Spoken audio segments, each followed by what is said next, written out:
Are you interested in room rentals? Watch this video to find out what the benefits and drawbacks are of renting by the room.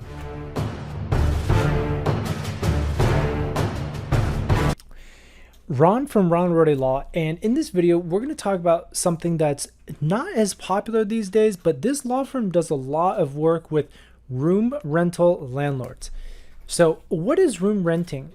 What this concept is basically, it's very common even in the commercial side. And it basically says you take a large piece of real estate and you slice it up into smaller components. And you go from, say, like a single tenant warehouse, and you cut that up into 4 or even just 2 spaces, and you have now multi-tenant. You get to charge more per foot and you generate a higher revenue, but you create more work for yourself. You create more work for the owner. You have more decisions, you have more factors at play, and maybe you limit the type of tenant pool. But at the end of the day, it generally holds true that the smaller the space, the higher gross potential rent. And that's true for everything, right? That's true for office, that's true for industrial, that's true for retail. And what we're going to talk about in this video is why that's true for residential rentals. Now, room rentals have really taken off, I think, in bigger cities, student housing, and it just is a way to reduce the per person cost. Instead of renting an apartment, let's say you have a 3-bedroom house, you rent that for $2,000. You can rent each bedroom now for, say, $800 each. Now you have to deal with a whole host of new problems, but you as an owner are now getting $2,400 per month when the market rate for the full house is only $2,000. And so again, that's $400 a month. You have to decide, is the extra delta worth the hassle of switching the way that you do business and becoming more of a hands-on, active landlord in this house? So let's get into it and let's talk about the benefits, the drawbacks, and is room rental housing the right fit for your residential investment? So let's talk about the pros. I think obviously number one, more money. That is the easiest way to look at room rentals, is that you're slicing up your residential property and you're charging by the room, which is a smaller piece, and you get to raise the per foot amount. That's the number one drawback. Number two, I think you get more stability. For a lot of people that are starting out and maybe you only have 1 or 2 or 3 houses, if you have debt service on those, you may worry about vacancy. You may worry about the reletting time in between vacancies. But if you have a room rental on 1 or more of the properties, you're probably only going to have 1 or 2 individual occupants leave at a time. And so that really cushions your cash flow so that it's a lot steadier. You're not going to have these big drops down to 0 while you still have carrying costs each month. You have your mortgage payment, you have your property taxes, insurance, landscaping, utilities. That will all be covered by the existing occupants who stay in the property in my 3-bedroom example. So stability of income is reason number 2. And finally, number 3, it is a different product. I think one of the best reasons for room rental is that if you're in a market that doesn't offer a lot of room rentals, but there's demand for it, you're going to have a good time ensuring that your properties are always full. And if there's really strong demand, you can be very selective in who you select to occupy your properties. And that all ultimately benefits you as a landlord as well. If you're interested in student housing, this is kind of adjacent to that.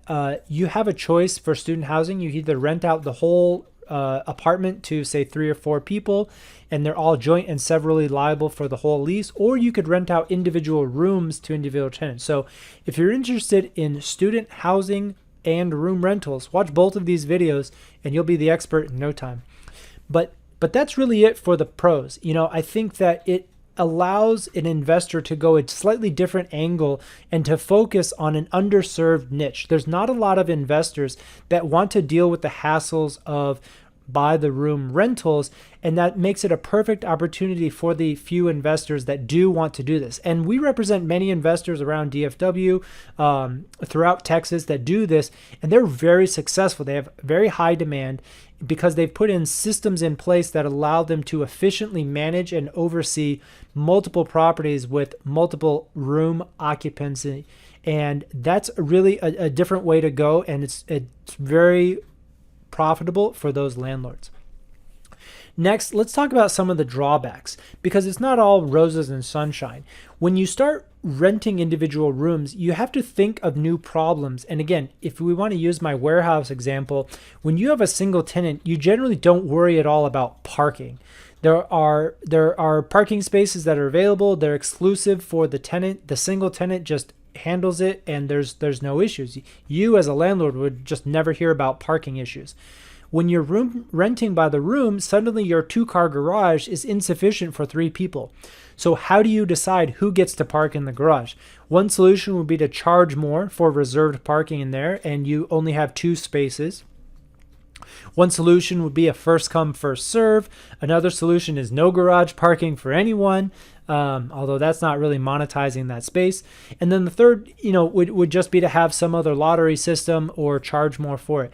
But that's the type of issues now that you have to think about, because if you had just left the parking available, the garage is first come, first serve, you're going to have some complaints of a tenant who parks there and never leaves their car, or maybe you have a room occupant who has 2 cars and he parks one of the cars in the garage, or he parks 2 cars in the garage and never goes anywhere.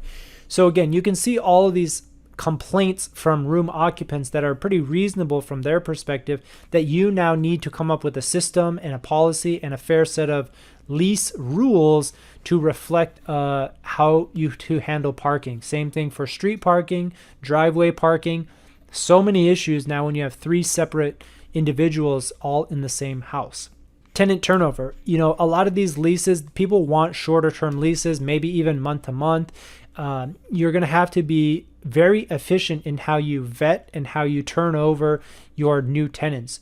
So at the end of the day, it's not as much of a commitment from both sides, but it does require the landlord to have very strong systems in place so that they have either a wait list, a backlog, and then they have a constant funnel of incoming potential room occupants. Speaking of those room occupants, you want to start to vet them for their personality. And you're almost playing sort of a matchmaker now. Again, depending on the type of property, depending on how much you're charging per room, you need to start to mesh personalities. And it's really not as simple as just age or job or their tendencies. You have to look at what people like to do for fun. Are they very quiet people? Are they very reserved? Are they going to have guests over? Do they like to be outside? Do they like making noise, playing music, cooking weird foods? And again, I say it can go either way. That can be from very pungent, different spices, or that could just mean grilling meat in the backyard every day or every weekend. And so you really have to be mindful of how this person likes to live their life, because you're going to ensure your own occupancy by ensuring that these people are a match. Students, again, they tend to be a little bit easier because they know they're there for a fixed amount of time. But if you have a room rental for just a regular worker, they may want to be there for a year or 2 years, 3 years. And so it's really important to be mindful of their personality and how they spend their free time. And then also ensuring that the rules are flexible enough to govern all sorts of different behavior that may arise. Another issue is privacy or common areas. So demarcating the common areas and ensuring that people take good care of those spaces, the bathrooms, the kitchens, cleaning up after themselves. You may end up paying for a housekeeper that comes into the house every week or every 2 weeks to clean those common areas to ensure that they remain clean and in a sanitary condition. But these are all the types of concerns. And again, I qualify room rentals as kind of mini or hybrid active investor. It's not as bad as a short-term rental where you have new people every single day, but it's not quite as passive as long-term rentals. One of the things that we recommend is to have numbered.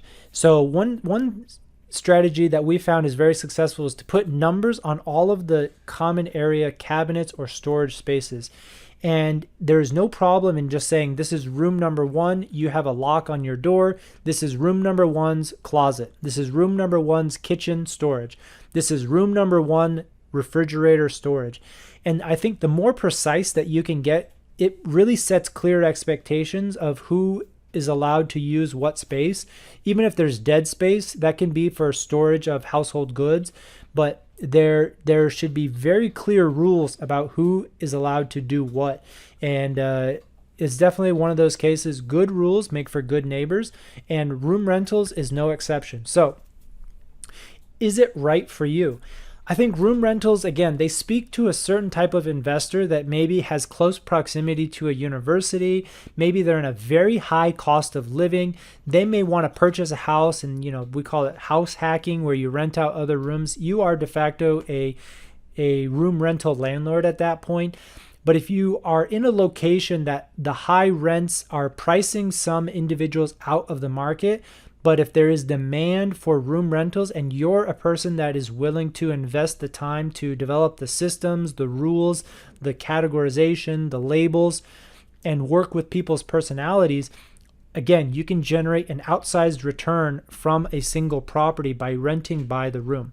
In addition, if you can scale this, you can start to put in vendors and hire team members to manage all of this for you. It becomes a very profitable operation if you get to a little bit of critical scale. And again, there's very little competition because not a lot of investors want to do room rentals. So that's it for this video on room rentals. Watch the video on student housing if you're interested in combining these two wonderful blends of increased return. Smash that like button, and we'll see you next time.